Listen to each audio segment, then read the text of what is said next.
예배에 오신 우리 모든 한 분 한 분 축복합니다. 우리 옆 사람하고 같이 인사 나누실까요? 당신 안에 예수의 생명이 있습니다. 인사하시겠습니다. 네. 생명이 있다는 것은 여러분 살아있는 것이죠. 그죠? 살아있는 물고기는 그 물살을 거슬러 올라가잖아요. 근데 죽어있는 물고기는요, 그 물살에 떠내려갈 수밖에 없습니다.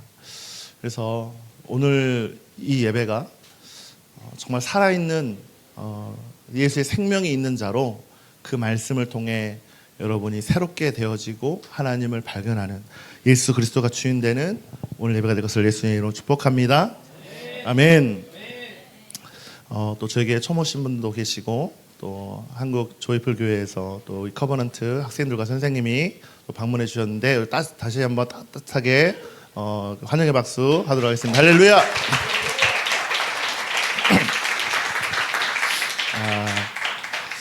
제가 이제 어제 우리 청년들하고 풋살을 좀 했습니다. 근데 어제 저녁부터 근육 제가 한 몇 년 만에 했는지 모르겠어요. 근데 하는데 사실 몸이 곰처럼 구르더라고요. 전혀 도움이 안 되고 혼자 그냥 곰처럼 굴러만 다녔던 것 같아요. 거의 1시간 동안 굴려만 다녔는데, 이게 몸이 안 만들어져 있으니까 일단은 마음하고 몸하고 따로따로 노는 제 모습을 보면서, 세월의 참 변화를 경험하면서 세상 또, 근데 우리 청년들을 보니까 너무 축구 잘하더라고요. 확실히 뭐 축구 경험도 또 있는 것 같고 어렸을 때부터 축구해 친구들이 있어서 풋살 하는데 너무 몸은 따로 놀았지만 마음은 같이 했다는 거 기억하시고 우리 청년들 또 축구나 뭐 풋살 이런 것들 다 같이 또 좋은 관계 만들어가면서 새롭게 하시길 축복합니다. 네, 우리가 제가 이걸 보면서 뭘 느꼈냐면요, 내가 예전에 10년 전에 20년 전에 예수님을 만났다고 그 신앙이 유지되는 게 아니잖아요. 이 운동도 제가 태권도 중고등학교 태권도 했다고 65kg, 3kg 했을 때 몸무게가 아니라 저는 이미 100kg가 넘은 거구의 아저씨가 됐습니다. 그러니 마음은 저기 가고 싶은데 몸이 따로 노는 이것처럼 옛날에 10년 전에 내가 예수님을 만났고 내가 10년 전에 하나님을 깊이 만났다고 그 신앙이 오늘까지 오는 건 아니에요. 우리는 매일매일 말씀을 통해 성장하고 자라가는, 중요한 거는 오늘의 예배가 여러분에게 어떠냐는 거예요. 갈망함이 있으십니까? 이 예배가 여러분의 삶을 바꾸는, 그리고 예수님이 주인 되는 이 예배를 통해 여러분의 영혼이 정말 살아나는 예배가 될 걸 축복합니다. 성경적인 교회 시리즈 세 번째 주제 말씀이 성령이 이끄시는 예수 중심 공동체라는 이 말씀의 주제를 가지고 말씀을 읽어보도록 하겠습니다. 사도행전 3장 1절부터 16절까지 말씀입니다. 합독보다는 교독을 해야 될 것 같아요. 길어서 제가 1절을 읽으면 여러분이 짝수 2절을 읽으시면 되겠습니다. 읽겠습니다. 오후 3시에 기도 시간이 되어서 베드로와 요한이 성전으로 올라갔는데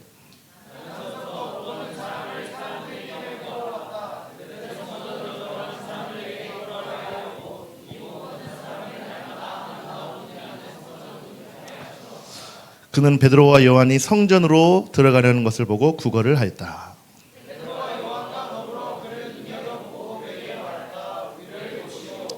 그 못 걷는 사람은 무엇을 얻으려고 하고 두 사람을 빤히 쳐다보았다.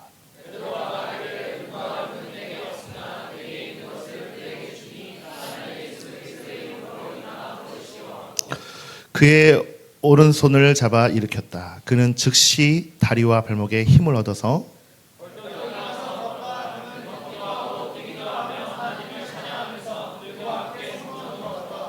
사람들은 모두 그가 걸어다니는 것과 하나님을 찬양할 것을 보고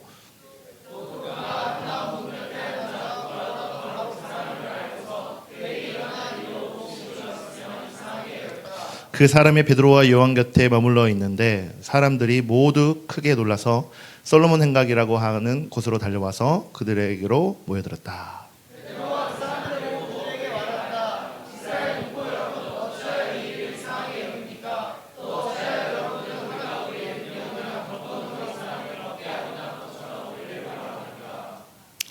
아브라함의 하나님과 이삭의 하나님과 야곱의 하나님 곧 우리 조상의 하나님께서 자기의 종 예수를 영광스럽게 하였습니다.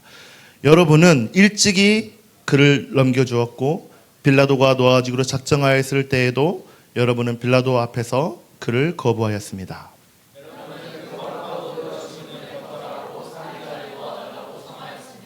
그래서 여러분은 생명의 근원이 되시는 주님을 죽였습니다.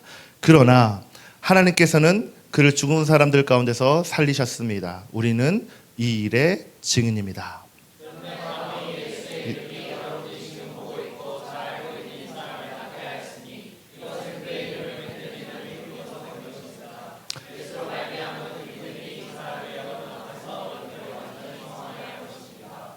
다시 아멘.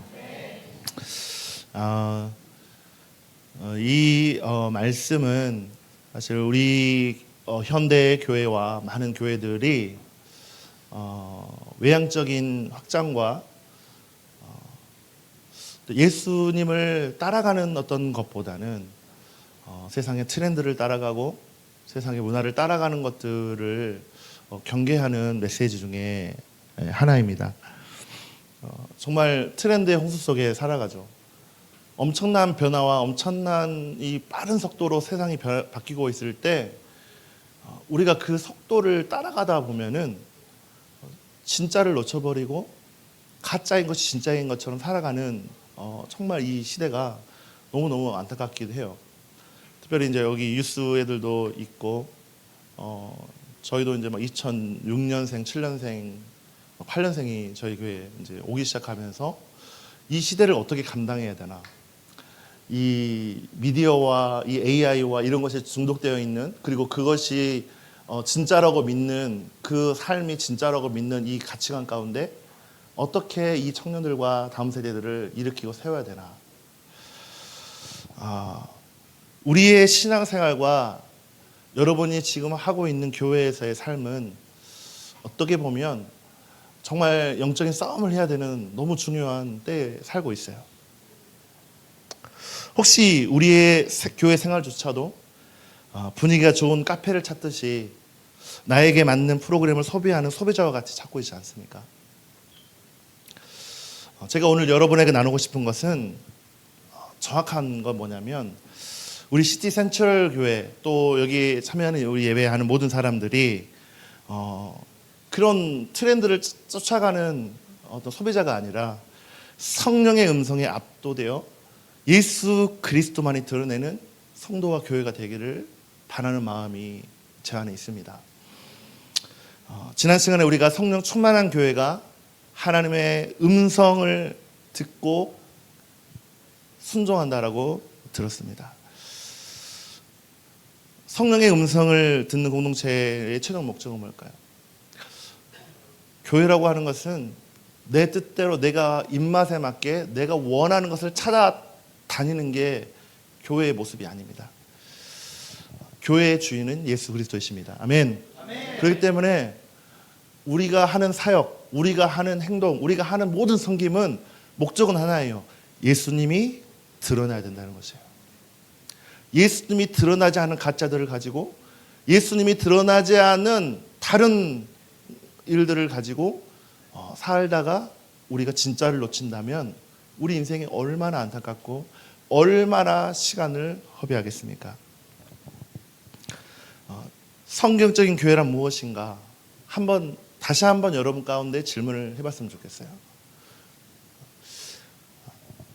우리의 눈과 마음이 오직 성경을 통해서 성령님께서 초대교회 때부터 지금까지 어떻게 말씀하셨는지 이제는 우리가 조금 눈을 통전적으로 이 하나님의 역사하심을 봤으면 좋겠습니다. 그냥 우리가 막연하게 교회만 열심히 다니고 신앙생활 열심히 한다고, 제가 우리 청년들을 만나고 보니까 어렸을 때는 부모 따라서 교회를 다녀요. 중고등학교 때는 부모님을 따라서 교회에 가더라고요. 그런데 대학교만 가면은 다 자기의 길을 가더라고요. 세상의 맛을 보려고 쫓아간다는 것이죠. 억눌렸던 그 억압들이 대학생이라는 성인이라는 자유함 가운데 마음대로 살아도 된다라고 하는 그런 세상의 가치관을 쫓아 사는 그런 안타까움을 볼 때 그 안에 예수의 생명이 있어야 되는데, 그 생명을 경험해야 되는데 많은 사람들이 방황하는 그 모습들을 저는 청년들을 보면서 그것을 느꼈습니다.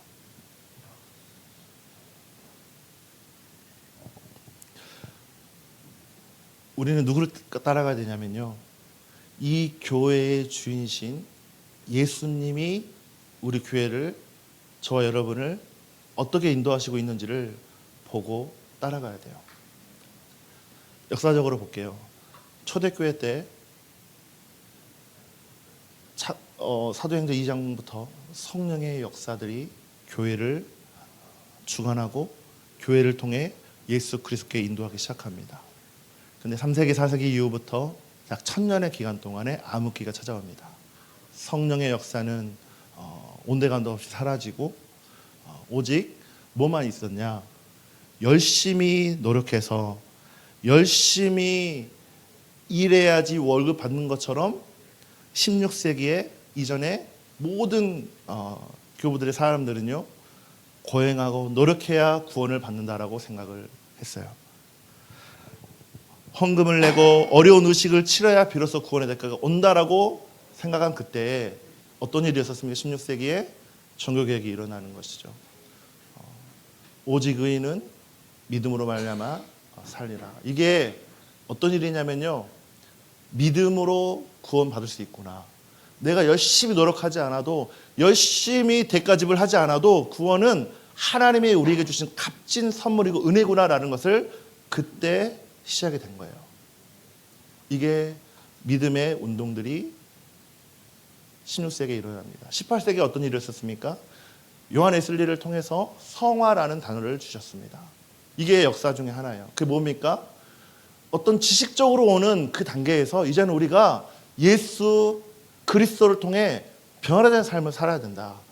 우리가 변화된 삶을 살지 않고 지식에 추구하고 지식으로만 만족하고 노력하지 않는 하나님 앞에 그리스도의 삶으로 성화되지 못하면 우리는 도태된다. 그래서 요한 웨슬리를 통해서 하나님께서 이 교회를 깨우기 시작합니다.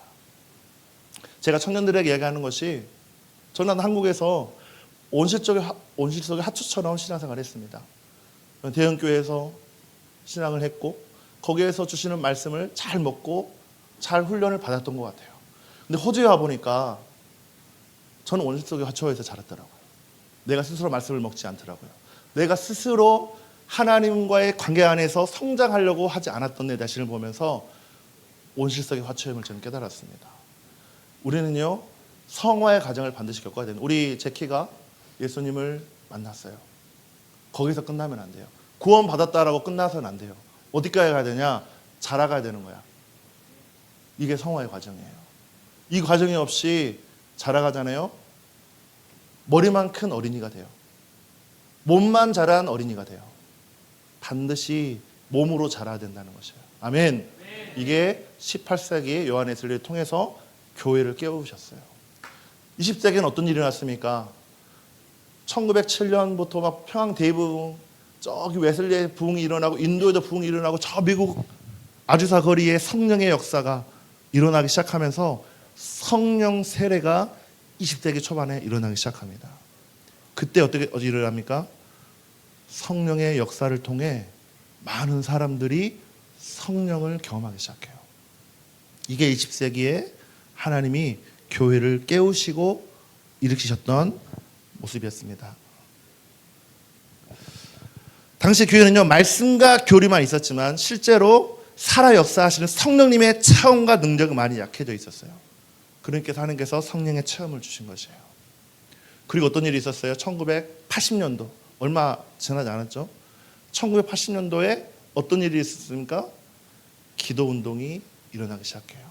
한국의 여의도부터 해서 순복음교회 막 기도의 바람이 일으켜서 막 10만 명, 100만 명, 200만 명이 모여서 같이 기도하고 부르짖고 나아갔던 이 기도운동들이 한국에도 일어났죠.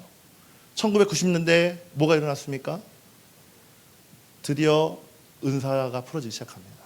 오중직임이 풀어지기 시작합니다. 그걸 통해서 교회가 각자의 기능과 역할들, 그 지체에 맞게 세워지기 시작했어요. 이게 성령이 교회를 각 시대별로 시즌으로 깨웠던 역사예요.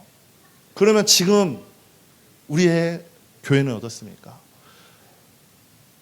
1990년대는 멀지 않아요. 우리 꼬맹이, 죄송합니다.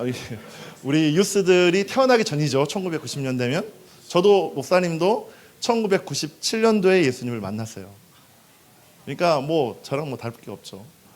그때만 해도요, 막 기도에 불이 붙고, 막 진짜로 막 사람들이 기도하러 막 기도원을 가고 막 그랬던 시절이었던 것 같아요. 지금은요, 많이 바뀌었어요. 근데 하나님 왜 역사적으로 계속 이 시즌별로 하나님의 교회를 그렇게 깨우셨을까요? 왜 그러냐면요, 우리 안에 뭐가 드러나기를 원하셨냐면 예수 그리스도가 그걸 통해서 드러나기를 원하셨다는 것이에요. 청년 여러분, 또 우리 유스 친구들, 우리가 오늘 교회 기독교 역사를 짧게 봤습니다. 지식을 쌓기 위한 게 아니라 이 시대에 여러분의 삶에, 여러분의 이 시즌 가운데 하나님이 강조하시는 주제가 뭔지를 우리는 분별해야 돼요. 우리 신앙이 달려갈 끝이 어딘가? 여러분, 우리는 끝을 보고 가야 됩니다.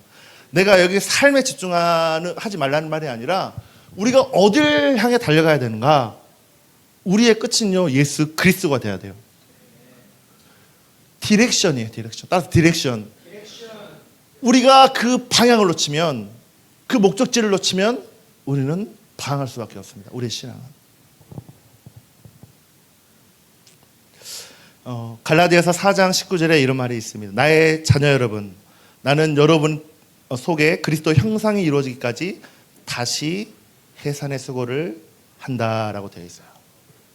우리는 과거 각 시대마다 하나님께서 시대별로 회복시키신 여러 가지 하나님의 정말 우리 교회를 깨우시고 우리 성도들을 훈련시키려고 하시는 그 일들은요, 그 모든 것은 그 교회를 통해서, 그 시대를 통해서 예수 그리스도가 드러나게 하기 위해서 시대별로 우리를 깨우셨다는 거예요. 그러면 이 시대는 어떤 하나님의 인도하심이 있나?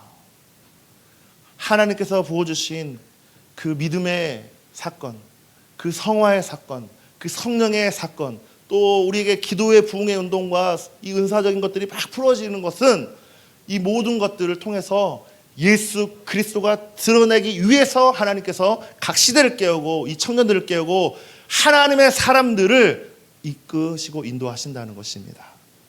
에베소서 4장 13절에 이런 말이 있습니다. 이것들을 하신 이유가 뭐냐? 같이 읽겠습니다. 시작. 그리하여 우리 모두가 하나님의 아들을 믿는 일과 아는 일에 하나가 되어 온전한 사람이 되어서 그리스도의 충만하심의 경지까지 다다르게 됩니다. 여러분, 에베소에서 하는 말이 뭐냐? 교회에 버리신 예수 그리스도를 더욱 드러내기 위해 우리가 이 길을 가는 거라는 것이에요. 시대마다 다양한 영적인 운동이 일어났지만 그 모든 운동이 가리키는 중심엔 예수 그리스도는 변하지 않습니다. 성령 충만한 교회는요, 방법이 아니라 예수를 중심에 두는 교회입니다. 아멘. 우리 시티 센트럴 교회는 예수가 중심이 되어야 됩니다. 여러분의 신앙은 예수가 중심이 되어야 됩니다. 여러분의 신앙의 삶은 그 말씀의 기초이신 예수가 중심이 되어질 때 우리의 신앙의 기초는 튼튼하게 세워지고 성화되어지고 자라갈 수밖에 없다는 것이에요. 아멘. 이것이 무시되고 세상의 트렌드와 세상의 가치를 쫓아가는 이 세대 가운데 경계해야 될 것은 그것이 진짜로 믿고 간다는 것이에요. 진짜 가치가 뭔지를 모른다는 거예요. 이 시대가. 예수 그리스도가 우리 신앙의 기준이 되어야 된다는 것입니다. 그래서 예수님을 보고 가야 돼요. 아멘. 그렇다면 우리는 한 가지 중요한 질문을 생각해 볼 수 있습니다. 성령 충만한 교회가 예수를 중심에 두는 교회라면 성령님께서 실제로 무엇에 가장 관심을 두고 역사하실까요? 많은 사람들은 성령의 역사를 눈에 보이는 능력이나 특별히 나타나는 현상으로 생각합니다. 그러나 성경은요, 성령님의 깊은 관심과 사역의 방향이 분명히 어디를 향하고 있는지 제가 역사적으로 쭉 이야기했습니다. 오늘 말씀을 통해 성령님의 유일한 관심인 예수 그리스도를 세 가지 관점으로 살펴보도록 하겠습니다. 첫 번째, 성령 충만이라고 하면은요, 어떤 생각이 떠올리십니까? 뜨거운 불이 내려오고 방언이 터지고 병이 고치고 뭔가 신비한 현상들이 일어나는 것이라고 생각하는 사람들이 많이 있을 것입니다. 실제 우리 믿음의 선배들도 그렇게 신앙생활을 했습니다. 물론 성령님은요, 권능의 영역이기 때문에 그런 일들을 행하십니다. 너무 좋은 일이죠. 병이 고쳐지고 방언을 말하고 영적인 일들이 우리 가운데 나타나는 것은 좋은 현상입니다. 하지만 우리가 반드시 기억해야 할 사실은요, 현상은 도구일 뿐이지 성령님의 목적은 아니라는 것이에요. 성령은, 이 성경에서 말하는 이 성령은요, 분명하게 그 역할을 이야기하고 있습니다. 요한복음 14장 26절에 이렇게 말합니다. 같이 읽겠습니다. 시작. 그러나 보혜사 곧 아버지께서 내 이름으로 보내실 성령께서 너에게 모든 것을 가르쳐 주실 것이며 또 내가 너에게 말한 모든 것을 생각나게 하실 것이다. 아멘. 성령님이 이 땅에 자신을 드러내서 자신의 이름을 높여 오신 분이 아니시라는 것이죠. 누구의 이름을 높였습니까? 철저하게 예수 그리스도를 높이는 사역을 했어요. 얼마 전에 제가 2월 달에 튀르키예 단기 선교를 저희 청년들하고 다녀왔습니다. 거기에 이제 그 에베소 지역에 조금만 가면 파무칼레라는 지역이 있어요. 그 사진 한번 띄워주세요. 너무 예쁘더라고요. 제가 그 사진을 보내려고 그랬는데 바빠가지고 아까 예배 감동에 대해서 보내려고 그랬는데 사진 찍은 게 있는데 그 나중에 혹시 카톡으로 제가 올려드릴게요. 근데 뭐 어떻게 보입니까? 너무 예쁘잖아요. 낮에는 엄청 하얘요. 다 하얘가지고 너무 예쁘게 생겼어요. 근데 밤에 저희가 비수기 때 가서 조명이 막 그렇게 화려하게 나타나지 않았는데 저걸 가는 목적은 조명을 보러 간 게 아니에요. 저걸 가는 목적은 하얀 목화성과 같은 정말 석회가루가 쫙 깔려진, 여름에도 하얗거든요. 그러니까 마치 거기 가면은 여름에 가잖아요. 막 비키니 입고 여자들이 막 돌아다녀요. 여기가 막 눈 온 것처럼 돼 있거든요. 근데 비키니 입으면 뭔가 특별해 보이잖아요. 근데 가는 목적은 그 목화성을 가는 것이지 조명을 보러 가는 건 아니에요. 성령님이 우리에게 나타나시고 우리 가운데 역사하신 것은, 은사적으로 나타나신 것은 뭘 드러내기 위하신 것이냐?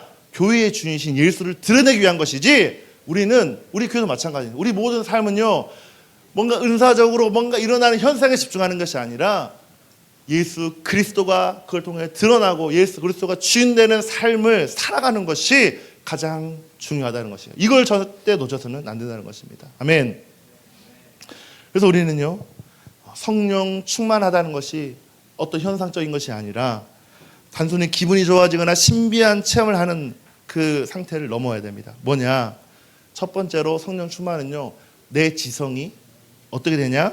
내 예수님의 가르침이 꿀송이보다 달다라고 하는 말씀을 읽을 때 성경의 말씀이 달게 느껴지는 그 터치가 있어야 돼요. 그리고 내 안의 감성은 어떻게 되느냐? 나 같은 죄인을 살리신 예수 그리스도의 십자가의 사랑에 마음이 뭉클해지고 그 뜨거운 마음이 올라오는 그 하트가 그 성령 충만함을 통해서 우리에게 전달이 되어집니다. 그리고 그 성령에 충만할 때 우리의 의지가 어떻게 돼요? 내 죄를 돌이키고 믿음의 삶을 살기로 결단하는 우리의 의지가 그 성령 충만함을 통해서 우리에게 부어지기 시작한다는 거예요. 결국 뭐냐? 성령 충만함은 하나의 현상이 아니라 우리의 지적인 터치를 통해, 우리의 마음의 터치를 통해, 우리의 의지를 통해 성령의 역사가 우리의 전 부분에 있어서 드러나는 게 성령 충만함의 모습이라는 거예요. 그래서 나는 정말 성령 충만한데 예수님께는 별로 관심이 없다. 이 말은 무슨 말이에요? 거짓말인 것이죠. 제가 늘 우리 청년들에게 이야기하듯이 진짜 이조 집회, 진짜 집회를 간별하는 관별사들이 집회를 분별하는 방법은요, 가짜 집회를 여러 개 놓고 그걸 막 분석하는 게 아니에요. 그냥 오직 진짜 집회만 분석해요. 유조 집회 간별사는 진짜 집회만 분석해요. 그러면 어떻게 되냐? 가짜 집회가 딱 내게 나타나면 바로 분별한다는 거예요. 우리는 다른 여러 가지 현상과 상황 가운데 거기 현혹되지 마세요. 그건 하나님이 주신 축복인 거예요.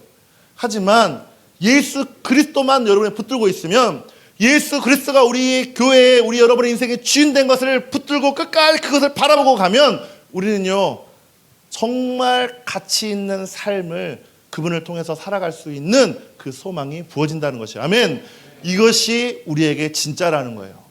그러면 모든 것이 다 분별이 되고 우리가 어디를 달려가야 될지를 알 수 있다는 것입니다. 어떻게 되냐면 우리의 삶에, 우리의 언어에, 우리의 마음에 그분이 역사하는 것들을 그분이 우리 가운데 풀어주십니다. 오늘 본문에 보면 사도행전 3장 12절 13절에 베드로가 안전병을 일으켰어요. 엄청난 일이죠. 여러분이 상상해 보세요. 여러분이 만약에 안전병이었어. 그런데 누가 기도했는데 그 다리가 풀려서 일어나게 됐다라고 하면 엄청난 미라클이잖아요. 그 사람에게는요 정말 어느 누구보다 바꿀 수 없는 축복이고 기쁨이고 엄청난 에너지와 소망이 있었을 것입니다. 사람들은 베드로를 주목합니다. 요한을 주목합니다. 그런데 이 베드로는 뭐라고 말하는 봅시다. 12절 13절 같이 읽겠습니다. 시작. 베드로가 그 사람들을 보며 그들에게 말하였다. 이스라엘 동포 여러분, 어찌하여 이 일을 이상하게 여깁니까? 또 어찌하여 여러분은 우리가 우리의 능력이나 경건으로 이 사람을 걷게 한 것처럼 우리를 바라봅니까? 아브라함의 하나님과 이삭의 하나님과 야곱의 하나님, 곧 우리 조상의 하나님께서 자기의 종 예수를 영광스럽게 하였습니다. 여기까지 하겠습니다. 왜 우리를 주목하냐는 거예요. 나에게서 그 능력이 나타나는 것이 아니라 나를 살리시고 이끌어주신 아브라함의 하나님, 이삭의 하나님, 야곱의 하나님께서 그 예수 이름을 통해 이 사람을 낫게 하였다라고 정확하게 그 모든 공을 예수께 돌린다는 것이에요. 그러면 우리 시티 센트럴 교회의 기준은 뭘까요? 우리가 성격적인 교회인지 우리 시티 센트럴 교회가 성격적인 교회로 성장하고 있는지 아닌지를 분별하는 방법, 진짜 기준은요 우리 교회가 사람들을 예수께로 인도하느냐 인도하지 않느냐에 있다는 거예요. 오늘날 많은 대부분의 교회가 그런 거칠애들에 치중하고 예수님이 드러나지 않는 교회들이 너무 많다는 것이에요. 많은 사람들이 교회를 선택할 때 우리 교회의 프로그램이 얼마나 세련되어 있는지, 목회자가 얼마나 유명한지, 교회 시설이 얼마나 좋은지 이런 것들을 보고 많은 사람들이 교회를 결정합니다. 하지만 이것은요 시대에 따라 변하는 격가지일 뿐이에요. 여러분의 대화 속에, 여러분의 기도 속에, 여러분의 삶 속에 예수 그리스도가 드러나는 삶을 우리는 선택해야 된다는 것입니다. 성령님이 지금도 여러분에게, 저 여러분에게 속삭입니다. 너의 시선을 예수께 고정해라. 우리의 모든 삶을 예수께 고정해라. 이게 하나님 저와 여러분에게 하시는 말씀입니다. 나의 감정, 나의 분위기, 외적인 조건이 아니라 성경이 보여주는 참된 교회의 기준, 예수 그리스도가 주인 되는 그런 교회로 우리 시센트럴 교회의 모든 성도들이 세워지기를 예수님의 이름으로 축복합니다. 사도행전은요 성령 충만한 교회가 어떤 기초 위에 세워져야 하는지를 보여주는 하나님의 설계도와 같은 거예요. 그래서 저는 한국에서 토목을 전공했습니다. 그래서 이 토목을 공부할 때 기초가 얼마나 중요한지, 설계도가 없이 건물을 지을 수 없는 건 당연한 거죠. 근데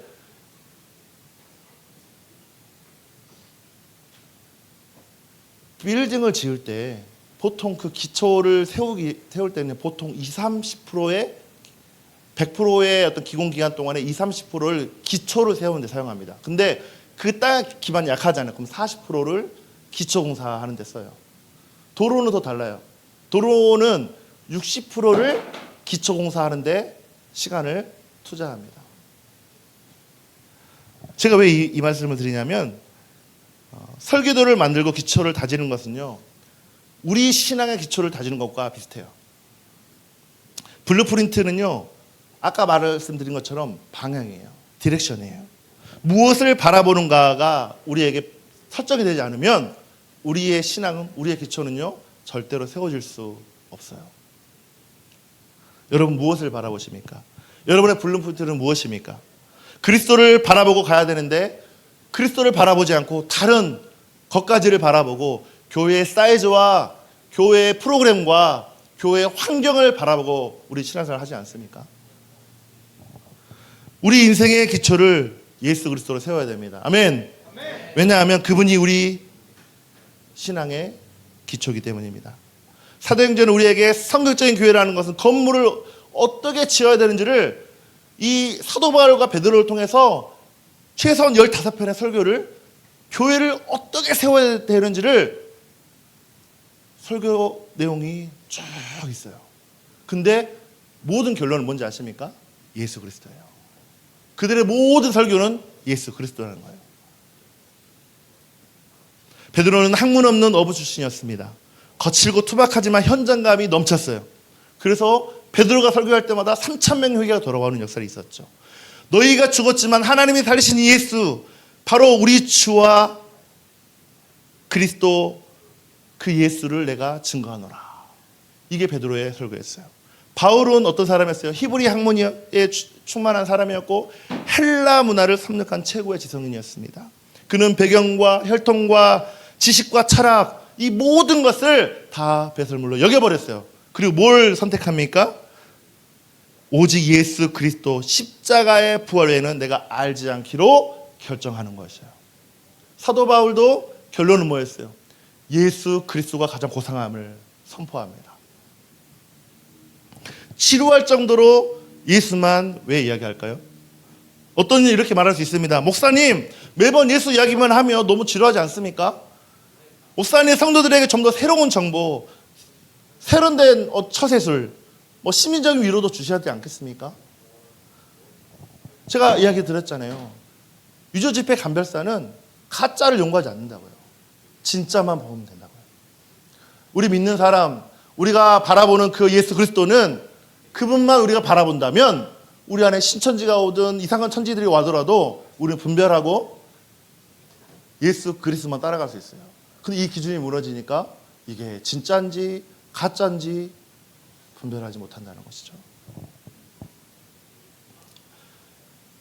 예수가 빠진 설교, 안고 없는 찐빵입니다. 예수가 없는 교회, 가짜인 이조집회라는 사실을 그들은 모른다는 것이에요. 우리가 성경을 깊이 파고드는 지적인 탐구를 하는 이유는 무엇입니까? 우리가 삶 공부를 배우는 이유가 무엇입니까? 똑똑해지기 위해서인가요? 지식을 배우기 위해서인가요? 아닙니다. 모든 성경 구절에 숨겨진 예수의 흔적을 발견하기 위해서인 거예요. 그 말씀을 암송하고 그 말씀을 배우는 이유는 지식을 들으려고, 지식을 세우려고 하는 게 아니라 말씀을 통해 예수가 드러나고 말씀을 통해 나를 통해 예수가 표현되어지는 그것을 경험하기 위해서라는 것이에요. 기도를 통해 내 자아가 죽고 내 안에 예수만 살게 하는 것. 여러분, 성경적인 교회의 유일한 기준은요, 예수 그리스도입니다. 아멘. 이것이 사도행전의 블루프린트예요. 당신의 신앙 설계도 그 정중앙에는 누가 서 있습니까? 여러분 자신입니까? 아니면 특별한 어떤 환경입니까? 아니면 예수 그리스도입니까? 오늘날 선택이 모든 대부분의 사람들이요, 그 선택하는 게 너무너무 쉽게 선택합니다. 세상의 가치관으로 선택한다는 거예요. 여러분이, 어제도 제가 새로운 삶을 하면서 이야기했어요. 여러분이 10년 동안, 우리 청소년들은 14년, 5년 동안 모아놓은 가치관이 여러분의 인생을 나중에 결정할 거예요. 우리 청년들은 20년 동안 혹은 30년 동안 모아놓은 가치관이 여러분의 인생을 결정하고 선택할 거예요. 근데 그 가치관이 여러분이 주워온 쓰레기라면, 여러분이 주워모은 쓰레기라면 그 가치관이 얼마나 허무하겠습니까? 여러분, 그 가치관을 가지고, 그 쓰레기를 가지고 우리의 인생을 선택하고 우리의 인생을 결정한다면 우리는 잘못 가고 있는 것이에요. 우리는 하나님 나라의 가치관으로, 예수가 주인의 가치관으로 우리의 생각이 리뉴 되어야 된다는 것이에요. 아멘. 그럴 때 올바른 선택을 할 수 있어요. 그럴 때 우리의 미래를 주님을 통해 인도를 받을 수 있다는 것이에요. 이것을 잊어버리면 안 됩니다. 소비자의 특징이 뭔지 아세요? 내가 낸 세금과 내가 낸 시간과 내가 낸 헌금을 기대합니다. 내가 교회 왔으니까 은혜 받아야지. 내가 헌금을 드렸으니까 그 서비스의 만족을 받아야지. 내가 헌금을 드렸는데 아이들 맡기면 내가 당연한 거 아니야? 라고 하나님 앞에 그렇게 나아간다는 거예요. 프로그램이 내 기대에 못 미치거나 찬양이 내 취향이 아니거나 이 교회 찬양 힙하지 않는데 그럼 나는 아닌 거야. 언제나 구독 취소를 누르듯이 교회를 떠나버리는 것이에요. 하지만 성경에 말하는 교회는요, 소비자들을 모으는 모임이 아니에요. 증인들의 공동체예요. 예수 그리스도의 증인들. 아까 우리가 이 성찬식을 했잖아요. 증인들이 동참하는 것이에요. 예수를 아는, 예수를 나의 구주로 고백한 그 증인들이 그 성찬에 동참하는 것. 증인은 나를 만족시키기 위해 모인 사람들이 아닙니다. 절대로 아닙니다. 내가 본 것, 즉 예수 그리스도라는 그 사건을 알리기 위해 부름받았다는 거예요. 이 성찬식도요, 예수 그리스도를 알리기 위해 동참하는 것이에요. 우리가 교회를 찾는 이유는 내 취향을 맞추기 위해서가 아니라 내 삶의 주인이신 예수를 더 깊이 증언하기 위해 왔다는 것입니다. 여러분, 여러분의 교회는, 여러분의 신앙은 어떤 삶입니까? 소비자의 입장으로 찾아갑니까? 아니면 증인의 삶으로 살아가고 있습니까? 교회가 인기 있으면 주일에 사람들이 몰리죠. 큰 교회, 대형 교회, 유명한 교회들은 주일날 사람이 미어 터집니다. 새가족들이 막 30명씩, 50명씩 온다고 그래요. 목회자가 인기 있으면 설교 시간에 사람들이 몰립니다. 그 설교를 듣기 위해서. 그런데 예수님이 인기 있으면 기도회에 사람이 몰린다는 것이에요. 여러분, 기도해야 됩니다. 우리가 정말 예수께 매료되었다면 화려한 조명, 세련된 입담이 없이도 그분과 단둘이 만나는 무릎의 자리를 사모하게 된다는 것이에요. 기도의 자리가 생명의 자리입니다. 무릎을 꿇는 게 그 사람에게 그게 능력인 것이에요. 무릎 꿇지 않는 그 은혜와 사랑은 가짜일 수 있습니다. 특별히 예수님을 만나기 원하는 분은요, 기도의 자리에 나오세요. 특별히 여기 있는 리더들은 반드시 나와야 됩니다. 우리 진우 어딨냐? 반드시 나와야 됩니다. 기도하지 않으면 리더의 자격이 없습니다. 왜냐고요? 하나님은, 예수님은, 성령님은 기도를 통해 여러분에게 말씀하십니다. 기도의 자리 가운데 예수님을 깊이 만나야 됩니다. 아멘. 여러분이 다니는 시티 센트럴 교회는 여러분의 마음 가운데 성령님이 예수님을 조명해 주신 교회라고 저는 믿습니다. 사도행전 3장의 현장, 베드로와 요한을 통해 나면서부터 못 걷게 된 그 안진병의 이야기를 제가 이야기했습니다. 와, 저 사람 대단하다. 어떻게 그것을 고칠 수가 있지? 사람들은 그 신비한 능력에 주목합니다. 그 위험한 유혹의 순간 베드로는 예수의 이름을 높였다는 것이에요. 16절에 보니까 베드로는 사람들의 시선을 자신에게 머물게 하지 않고 곧바로 예수께 돌렸어요. 이것이 성령 충만한 사람, 성령 충만한 교회 모습이라는 것입니다. 여러분, 이제 우리의 질문의 방향을 바꿔야 됩니다. 시티 센트럴 교회가 나를 위해 무엇을 해줄 수 있는가? 시티 센트럴 교회는 예수님을 얼마나 설명하게 드러내고 있는가? 이것을 여러분과 우리 교회 가운데 질문을 던집니다. 여러분의 삶도 마찬가지예요. 이제는 삶으로 가봅시다. 여러분의 직장에서, 여러분의 캠퍼스에서, 그리고 여러분이 자주 하는 SNS를 통해 여러분은 자신을 드러내는 그런 사람입니까? 아니면 그 SNS와 여러분의 캠퍼스와 여러분의 직장 안에서 예수를 드러내는 사람입니까? 이게 실제입니다. 우리가 우리 자신을 드러내는 욕심을 내려놓고 예수 그리스도를 외치는 그런 외침이 우리의 삶 가운데 증인으로 살아갈 때 하나님은 우리를 통해 주저앉는 우리 인생들을 일으키시고 기적의 역사를 여러분을 통해 사도행전 29장을 써내려 간다는 것입니다. 예배팀 나와주시고요. 말씀을 정리합니다. 여러분 옛날 요즘은 GPS나 뭐 구글이나 인터넷이 저 먼 바다에서도 스타링크를 통해서 인터넷을 할 수 있어요. 근데 옛날에는 항해사들이나 비행기장들은 특히 항해사들은요 칠흑 같은 밤바다에서 길을 찾을 때 파도를 보거나 뭔가 바람의 방향을 보지 않았어요. 그들은 무엇을 보고 길을 찾았냐면 북극성이라는 걸 보고 길을 찾았다 그래요. 우리 신앙도 마찬가지입니다. 16세기의 종교개혁을 통해 하나님이 우리의 신앙을 깨우셨습니다. 18세기의 외세를 통해 우리의 인생이 성화되어져야 된다는 것을 말씀하셨어요. 20세기에 이 성령의 역사를 통해 성령님의 능력과 그 아버지의 마음을 경계해서 예수께로 인도하기 시작합니다. 하나님은 매 시대마다 부흥이라는 파도를 그렇게 인도하셨어요.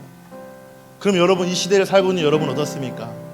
눈만 뜨면 SNS, 눈만 뜨면 이 쇼츠나 짧은 영상을 통해 우리의 뇌가 지배를 당합니다. 우리의 생각이 지배를 당해 생각하지 못하게 만듭니다. 지식을 탐구하지 못하게 만듭니다. 하나님의 말씀에 집중하지 못하게 만든다는 것이에요. 오늘날 청년들의 시기는요 마치 풍랑이 치는 바다와 같습니다. 진로, 관계, 성공이라는 파도가 여러분의 인생과 삶을 계속해서 치고 덮친다는 것이에요. 이때 성령님이 우리에게 오셔서 하시는 일은요 파도를 잠잠케 하시는 거예요. 잠잠하라. 바로 우리 인생에 마치 북극성과 같은 그 예수 그리스도를 그 성령님은 조명시키는 것이에요. 예수 그리스도를 바라봐라. 우리 인생의 예수 그리스도를 바라볼 때 우리에게 참 소망이 생기고 우리 인생에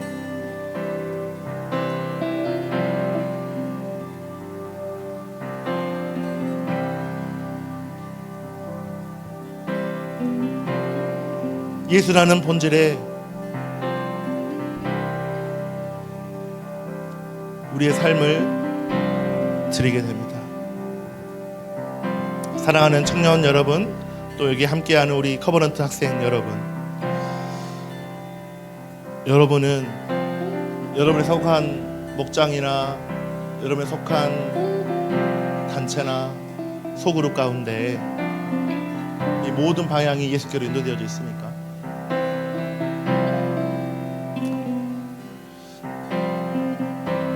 신앙생활을 하면 할수록 우리의 예배와 우리의 삶이 예수님을 더 사랑하고 있습니까? 아니면 여전히 종교생활하며 교회만 나오는 교회의 담만 밟고 있는 그런 종교인으로 살고 있지 않습니까? 여러분이 교회를 다니고 신앙생활하고 기도를 할 때 오직 예수의 보혈만이 나의 유일한 소망임을 고백하는 삶을 사십니까? 아니면 아무런 소망이 없이 교회만 나오고 있지 않습니까? 갈라디아서 6장 14절 이렇게 말합니다. 그러나 내가 바라는 것은 내게는 우리 주 예수 그리스도의 십자가 밖에는 잘할 것이 아무것도 없다는 것입니다. 아멘. 여러분, 십자가 외에는, 예수 그리스도 외에는 소망이 없다고 말씀합니다. 십자가 외에는 다른 어떤 소망도 없습니다. 너의 인생의 중심에 너 자신을 내려놓고 그 자리에 예수 그리스도를 초청하라는 것이에요. 베드로가 여러분에게, 많은 사람들에게 요청하는 건 뭘까요? 나에게 중심을 두지 말고 예수 그리스도, 그 일을 행하시고 인도하신 예수 그리스도를 바라보라고 말씀하십니다. 이 시간 같이 기도합시다. 하나님, 성령 충만한 교회는, 성경적인 교회는 예수 그리스도가 중심인 교회입니다. 예수 공동체로 세워지는 교회임을 오늘 믿었습니다. 그 예수 그리스도가 내 인생의 중심이 되어지고 우리 시티 센트럴 교회의 중심이 되어지고 여러분의 각자의 교회 가운데 중심이 되어지는 그런 귀한 시간이 되기를 축복합니다. 같이 조용하게 하나님 앞에 오늘 말씀을 기억하면서 같이 기도하며 나가시겠습니다. 기도하겠습니다.